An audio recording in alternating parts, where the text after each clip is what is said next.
Alright, magandang tanghali po sa inyo lahat mga kababayan, Batang Maynila to it's. Mabilisan lang. Ito pong si taga, hindi. Ito mga kababayan. Mapakita ko lang sa inyo. Ito pong si Rodante Marcoleta ay meron po talagang pagkasinungaling eh. Sinungaling po itong si Marcoleta. Kung matatandaan niyo po mga kababayan na noong nagkakabutuhan po andyan po sa Senado tungkol po dun sa actually hindi po nagkakabutuhan, nagkakadebatehan pala. Yun po sa Senado, lahat po ng miyembro ng minority ay nagsalita. Maliban po kay Lito Lapid. Ang pinaglalabanan po doon, pinagdedebatehan po doon ay yung pinipilit ng majority na ipasa yung kanilang gustong mangyari na amendment dun po sa rules na pwedeng bumoto kahit absent ka. Pwede kang bumoto through Zoom, online voting. So, kumontra po yung 10 senador na miyembro ng minority at hindi po nakapag boto o nakapagsalita si Lito Lapid. At nilapitan siya ni Marcoleta, kinamayan si Lito Lapid at bigla ba namang sinabi ni Marcoleta, I got his word. He's not seconding the motion of Senator Mig Sumiri.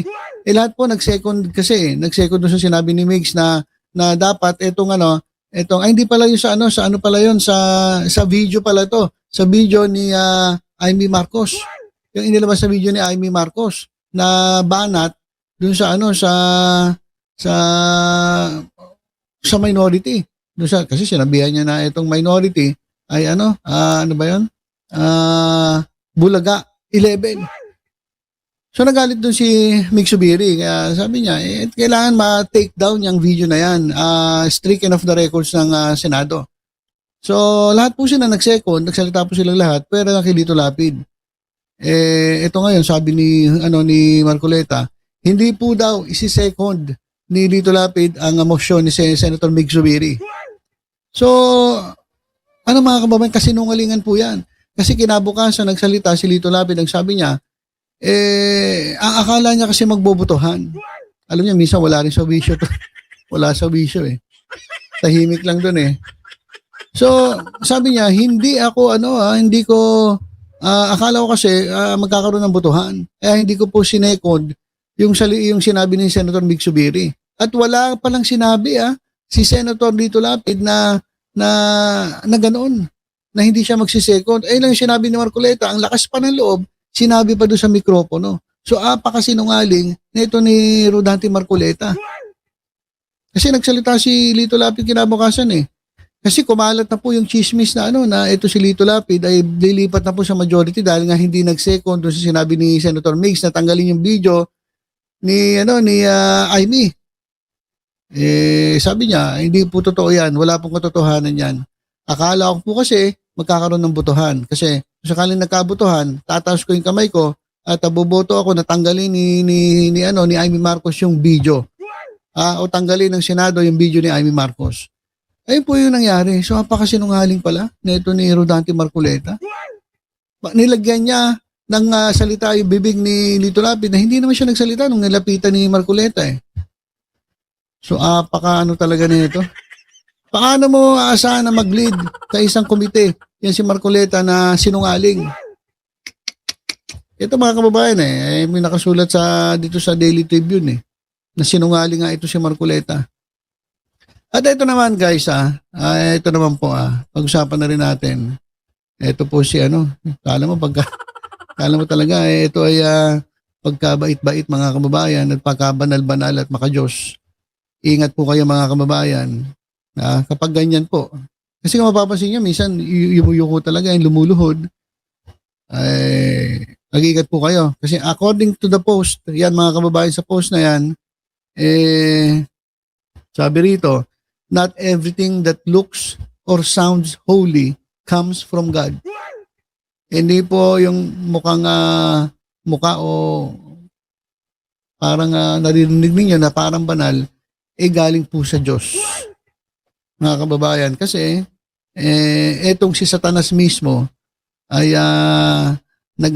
nagtatago at parang pinapakita niya sa sarili niya na siya po ay angel of light. Sabi po sa 2 Corinthians 11:14, and no wonder, for Satan himself masquerades as an angel of light. So ito ang si Satanas, nagpapanggap po na anghel ng liwanag. Kaya wag po kayong basta-basta maniniwala, not everything na ganyan tingnan at that looks or sounds holy comes from God. Sapagkat si Satanas ay nagkukunwaring ilaw o anghel ng liwanag. Pero ang totoo, siya po ay anghel ng kadiliman. Kaya mag-iingat po kayo, mag-iingat po kayo. Diyan po, kinakailangan ma-decode din nyo itong taong yan para malaman niyo kung anong klase talaga yan, kung anong klase yung pagkatao ng nandiyan po sa ating litrato. Sabi nga dito sa comment, banal na aso ni Duterte, santong kabayo ni Sara. Taning in disguise. Ayan mga kababayan. Ang hindi lahat ng demonyo nasa impyerno, ang iba nasa Senado. Binabasa ko lang yung comment mga kababayan na. At ito pa guys, ito pa. Oh. Alam nyo ba na sinisilip na ni Senator Trillanes ang pagiging Amerikano ni Cayetano? Amerikano ba si Cayetano?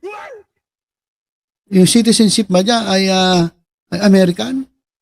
So yan mga kababayan ng katanungan kasi ito merong balita na ito nga pagiging Amerikano di umano ni Alan Cayetano ay sinisilip na ni Antonio Trillanes. Post po ito ng isang vlogger. Hindi naman natin siguro nakakausap naman lang si Trillanes yun nga sinisilip na kung ito nga bang si Cayetano, Alan Peter Cayetano ay isang Amerikano. Naku, pag ganyan, patay tayo diyan. Hindi po ata qualified na maglingkod sa gobyerno ng Pilipinas ang isang Amerikano. 'Di ba? Kaya ayan, sinisilip na po at kapag nangyari to, naku malamang merong mangyayari dito kay Cayetano. Sabi dito, half Amerikano, half Chinese. Si Cayetano. Malalaman naman natin yan sa pag-iimbestiga ni Senator Trillanes. Ayan na. Nag-umpisa na si ex-Senator Trillanes. Start na kay 10K boy. Be ready, 2K boy, kuryente. Baka isunod ka na. Ayan. Si Senator Trillanes ang lalaban na magtatanggol para sa ating mga karapatan. Thank you, Senator Trillanes. God bless your life. Cayetano is half American and half Filipino by birth. The irony, he is pro-China. Ayan na, imbestigahan na. At ano ba ang tanong? Ang tanong dito, meron bang accountability? Itong si Cayetano, kapag nalaman na ito palang si Cayetano ay may lahing Amerikano. O Amerikano, American citizen. Tingnan natin Tingnan natin kasi naging issue yan kay Erwin Tulfo, di ba? Pero alam ko, binitawan na ni Erwin Tulfo ang kanyang pagiging American citizen. So, alamin natin mga kababayan, maabangan natin yung balita tungkol dito kay Senator Cayetano, kay KSP Cayetano, kapag nakita na ni Trillanes at nalaman kung ano talaga ang citizenship neto ni ito mga kababayan, ni Angel of Darkness. Oo, tama. Na nagkukunwaring Angel of Light. Okay, so yun lang po muna mga kababayan. At tutok-tutok lang po dito sa Batang Maynila. Sa iba pang updates, ingat po tayong lahat. God bless po.